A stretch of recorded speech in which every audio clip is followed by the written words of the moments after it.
શ્રી ગણેશાય નમઃ. ત્રિશુળ ચેનલમાં તમારું સ્વાગત છે મિત્રો. આજની વાર્તા છે ઈનામનો ચાંદલિયો. એક હતો ગરીબ ધોબી, તેની પાસે એક હતો ગધેડો. રોજ રાત્રે ધોબી તેને છૂટો મૂકી દેતો હતો. ગધેડો આમ તેમ રખડતો અને ચરીને ખાતો હતો. એક રાત્રે ગધેડાને રસ્તામાં એક શિયાળ મળ્યું. ગધેડા અને શિયાળ વચ્ચે દોસ્તી થઈ ગઈ. એક રાત્રે તેઓ રસ્તામાં એકાએક મળી ગયા અને શિયાળે ગધેડાને કહ્યું કે ભાઈ, પાકા ચીબડા ખાવા છે. તો ગધેડાના મોઢામાં તો પાણી આવી ગયું. તે બોલ્યો કે ચાલ ને ભાઈ, ચીબડા ખાવાની ખૂબ મજા આવશે.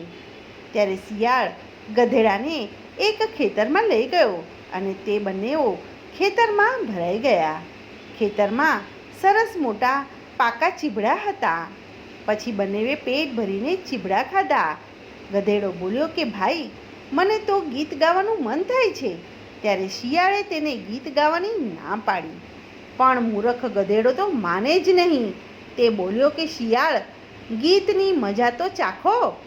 ત્યારે ચતુર શિયાળ તરત જ ખેતરની બહાર જઈને ઊભો રહ્યો અને બોલ્યો કે હવે તને ગાવું હોય તો ગા, હું અહીં ચોકી કરું છું. ગધેડાએ તો મોટેથી ભૂકવા માંડ્યું અને ગધેડાનો અવાજ સાંભળીને ખેતરનો રખેવાળ જાગી ગયો. હાથમાં જાડી મોટી લાકડી લઈને તે તો બહાર આવ્યો અને ગધેડાને જોતાં જ તેને ખૂબ જ ગુસ્સો ચડ્યો. તેણે ગધેડાને ખૂબ માર માર્યો અને ગળામાં મોટો પથ્થર બાંધી દીધો.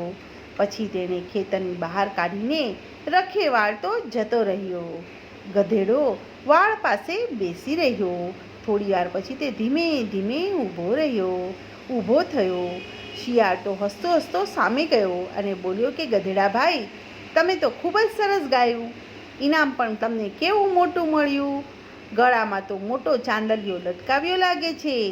તો મિત્રો, આજની આ વાર્તા હું અહીં વિરામ આપું છું. કાલે ફરીથી આવીશ એક નવી વાર્તા સાથે. ત્યાં સુધી બધાને મારા જય શ્રી કૃષ્ણ.